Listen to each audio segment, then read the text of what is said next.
Everyone, my self Suraj and आप सभी को मेरा यूट्यूब चैनल फिल्ट्रेट केमिस्ट्री में स्वागत करता हूं। तो आज हम न्यूक्लियर मॉडल ऑफ एटम जो रदरफोर्ड ने दिया था उसको हम लोग डिस्कस करेंगे। और जो रदरफोर्ड का जो स्कैटरिंग एक्सपेरिमेंट है, अल्फा स्कैटरिंग एक्सपेरिमेंट, उसको आज हम डिस्कस करेंगे। तो पढ़ने से पहले मैं आपको एक चीज़ बता दूँ, अगर आपने अभी तक हमारे चैनल को सब्सक्राइब नहीं किया है तो जल्दी से जाकर सब्सक्राइब करें और पास वाले बेल आइकन को दबा के ऑल नोटिफिकेशन ऑन कर लीजिए, ताकि हमारे आने वाले वीडियो की नोटिफिकेशन आप तक जल्दी पहुँच जाए। एटॉमिक स्ट्रक्चर है, जो एटम के स्ट्रक्चर को डिस्कस करते हैं वो बेसिकली तीन साइंटिस्ट ने दिए थे। एटॉमिक स्ट्रक्चर बेसिकली तीन साइंटिस्ट ने दिए थे। पहले दिए थे थॉमसन, उसके बाद आए रदरफोर्ड और उसके बाद आए बोर। तो हम थॉमसन के एटॉमिक मॉडल को डिस्कस कर चुके हैं। अगर आपने वो वाला वीडियो नहीं देखा है तो डिस्क्रिप्शन में लिंक दिया रहेगा, आप वहाँ से जाके देख सकते हैं। तो उसके बाद हमारे आए रदरफोर्ड। तो रदरफोर्ड ने क्या किया ना, उन्होंने उनके दो स्टूडेंट्स को लेकर एक स्कैटरिंग एक्सपेरिमेंट परफॉर्म किया, और जो एक्सपेरिमेंट से जो रिजल्ट निकल के आया उससे उन्होंने पोस्टुलेट दिए थे, जो nuclear model of atom of Rutherford कहलाता है। उसको आज डिस्कस कर लेते हैं। चलिए उनके सेटअप की तरफ चलते हैं। ये कुछ इस तरह था, उनका सेटअप कुछ इस तरह था। उन्होंने क्या किया, Ernest Rutherford and his students Hans Geiger and Ernest Marsden, ये दोनों स्टूडेंट्स एंड अर्नेस्ट रदरफोर्ड ने मिलके ये रदरफोर्ड स्कैटरिंग एक्सपेरिमेंट को परफॉर्म किया था, एक्सपेरिमेंट किया था। उन्होंने क्या किया ना, हमारे जो अल्फा पार्टिकल है हीलियम 2+, ये है हमारे अल्फा पार्टिकल। एक रेडियो एक्टिव सोर्स उन्होंने लिया था। एक रेडियो एक्टिव सोर्स के मदद से उन्होंने अल्फा पार्टिकल प्रोड्यूस किया। उसको लीड प्लेट के एक छोटे से होल से पास किया और उसके गोल्ड फॉइल में उसको बम्बार्ड किया। उसके बाद उसके चारों तरफ जिंक सल्फाइड का एक फोटोग्राफिक प्लेट, इसका फ्लोरोसेंट प्लेट भी बोल सकते हैं, इसके चारों तरफ रखा था। ये था उनके सेटअप। उनके जो एक्सपेरिमेंट था, उनके एक्सपेरिमेंट का ये थे उनके सेटअप। उन्होंने देखिए, हमारे थॉमसन ने बोला था कि हमारा जो एटम है उसका पॉजिटिवली चार्ज जो है चारों तरफ यूनिफॉर्मली डिस्ट्रीब्यूट है। तो उन्होंने एक्सपेक्ट किया था कि जो ये अल्फा रे हमारा गया था वो यूनिफॉर्मली पॉजिटिवली चार्ज है, ये भी पॉजिटिवली चार्ज है। वो थोड़ा उसका जो जिस स्पीड से वो गया होगा उसका स्पीड थोड़ा रिड्यूस हो जाएगा और तो थोड़ा डिफ्लेक्ट होके वो चला जाएगा, ये वो एक्सपेक्ट कर लेते हैं। लेकिन इस तरह नहीं हुआ। क्या हुआ ना, उन्होंने अल्फा पार्टिकल को यहाँ से पास किए, लीड प्लेट के छोटे से होल से पास किए, तो उसके बाद वो जाके गोल्ड प्लेट में टकराया। उन्होंने क्या देखा था, चलिए हम इसके बाद में देखते हैं उन्होंने क्या किया। देखिए उन्होंने क्या ऑब्जर्व किया, ये अगर गोल्ड प्लेट फॉइल बा, गोल्ड प्लेट का एक एटम हो गया, उसके अंदर ये हो गया पॉजिटिवली चार्ज। उन्होंने देखा कि ज़्यादातर रेज क्या हो रहे हैं, बिना डिफ्लेक्ट हुए पास हो रहे हैं। तो उन्होंने ये एक ऑब्जर्वेशन उन्होंने बताया कि ज़्यादातर rays, most of the rays are pass through the gold foil undeflected, और some rays are deflected at small angles. Some rays, कुछ रेज उन्होंने देखा कि स्मॉल एंगल्स में डिफ्लेक्ट हो रही थी, और कुछ सोम रेज, वेरी फ्यू मतलब 20,000 में एक रे क्या हो गया था, 180 डिग्री से रिफ्लेक्ट हुआ। 20,000 में एक रे क्या हुआ, 180 डिग्री से रिफ्लेक्ट हुआ। तो उनका कंक्लूजन क्या था ना, अगर हमारा ज़्यादातर रेज क्या हुए, बिना डिफ्लेक्ट हुए पास हुए, तो उन्होंने बताया कि एटम के अंदर ज़्यादातर खाली जगह है, स्पेस है, जो एम्प्टी स्पेस है, उन्होंने बताया। और दूसरा चीज़ उन्होंने क्या बताया, अगर कुछ रेज वहाँ डिफ्लेक्ट हो रही थी, वहाँ 180 डिग्री हो या कुछ एंगल करके अगर वो डिफ्लेक्ट हो रहा है, तो कुछ पॉजिटिवली चार्ज यानी हेवी मास अगर है तो वहाँ से वो रिपेल होकर डिफ्लेक्ट हो रहा है। नहीं तो डिफ्लेक्ट क्यों होगा, अगर कुछ हेवी मास है और पॉजिटिवली चार्ज है, ये भी हमारा जो अल्फा पार्टिकल है वो भी पॉजिटिव है, तो वहाँ से रिपल्सन होकर वो डिफ्लेक्टेड हो रहा है। उन्होंने देखा है कि ज़्यादातर रेज हमारे पास कर, लेकिन बहुत ही कम जो है डिफ्लेक्ट हो रही थी।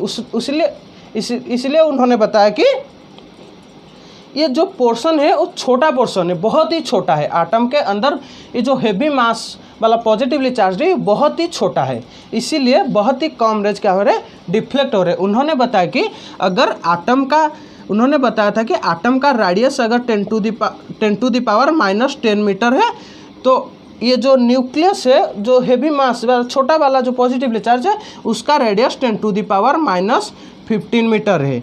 ये हो गया रेडियस ऑफ आटम, ये हो गया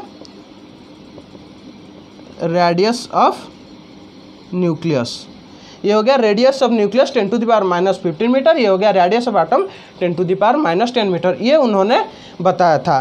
तो उसके बाद हम ये जो ऑब्जर्वेशन किए उसके बाद उन्होंने कुछ पोस्टुलेट्स दिए थे, आइए उन पोस्टुलेट्स को हम डिस्कस करते हैं। सारी चीज़ें उन्होंने डिस्कस करके न्यूक्लियर मॉडल ऑफ एटम दिए थे, जिसका पोस्टुलेट्स हम अभी डिस्कस करते हैं। उन्होंने जो दिया था न्यूक्लियर मॉडल ऑफ एटम, उसके पोस्टुलेट्स क्या थे? उनका पहला पोस्टुलेट्स था the positive charge and most of the mass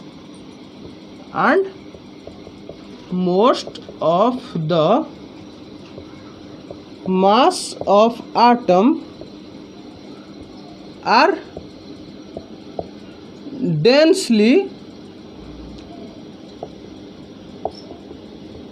concentrated in a small region called nucleus. तो पॉजिटिव चार्ज है, जो पॉजिटिव चार्ज है और जो most of the mass of the atom, atom के मोस्ट मास यानी लगभग सारे मास क्या है? कंडेंस्ड डेंसली कंसंट्रेटेड इन ए small reason called nucleus. Nucleus में उसका जो सारा मास है, ज़्यादातर मास है, वो किस में है ना? न्यूक्लियस में कंसंट्रेटेड होकर रह रहा है। यानी चारों तरफ, जो हमारे थॉमसन बोले थे कि चारों तरफ यूनिफॉर्मली डिस्ट्रीब्यूट है पॉजिटिव चार्ज, उसको ये पोस्टुलेट्स नहीं मानता है। ये क्या कहता है ना?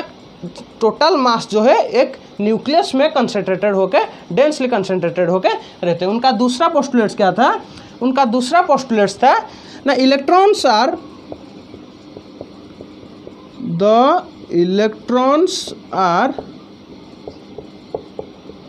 revolved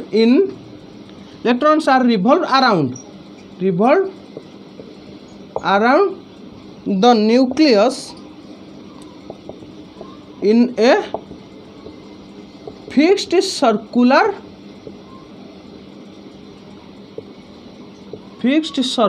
path called as orbit.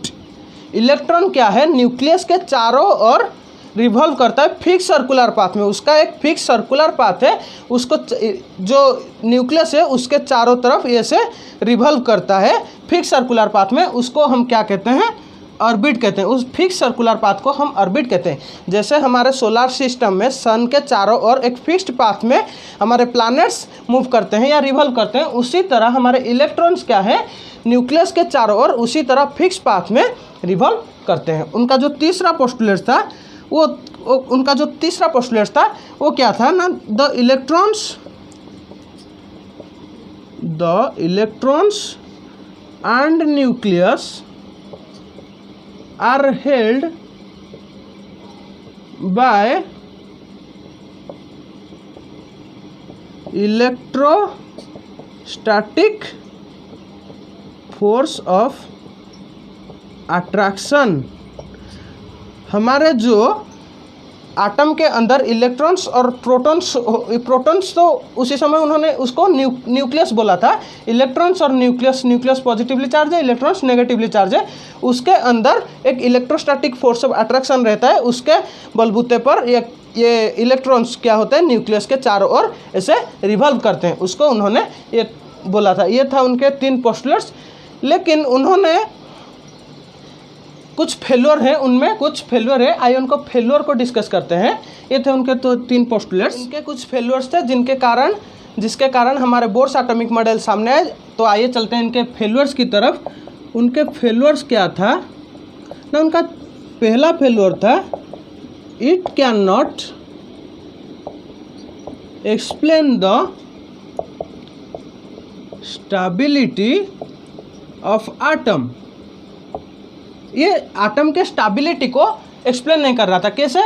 देखिए, हमारे अगर एक charge particle oppositely charge particle के अराउंड ऐसे मूवमेंट करेगा तो कंटिन्यूसली एनर्जी लूज करेगा। लूज करते इलेक्ट्रॉन धीरे धीरे हमारे न्यूक्लियस में मर्ज हो जाएगा। देखिए, हमारे ये हो गया अगर न्यूक्लियस, तो इलेक्ट्रॉन ऐसे उसके चारों तरफ मर्ज करेगा धीरे धीरे जो एनर्जी लूज कर करके न्यूक्लियस में मर्ज हो जाएगा। ये हो गया इलेक्ट्रॉन। लेकिन ऐसा एटम के केस में नहीं हो रहा है। अगर ऐसा होता तो एटम का कोई स्टैचू नहीं होता, एटम का कोई वैल्यू नहीं होता, एटम का कुछ नहीं रहता। लेकिन यहाँ एटम एग्जिस्ट कर रहा है। अगर ऐसा होता तो एटम का एग्जिस्टेंस ही नहीं होता, लेकिन एटम एग्जिस्ट कर रहा है, तो इसलिए वो एटम के स्टेबिलिटी को एक्सप्लेन नहीं कर पाए। और जो उनका दूसरा फेल्योर था वो क्या था? It can not explain the hydrogen spectrum.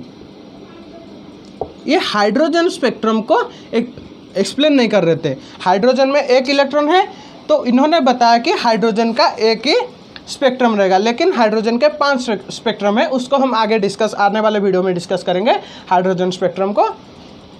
तो ये हाइड्रोजन स्पेक्ट्रम को एक्सप्लेन नहीं कर रहा था, हम आगे इसको डिस्कशन करेंगे। तो ये थे उनके 2 फेलियर्स जिनके कारण बोर्स एटॉमिक मॉडल सामने है। तो हम जस्ट इसके आगे वीडियो में बोर्स एटॉमिक मॉडल को बारीकी से एक्सप्लेन करेंगे।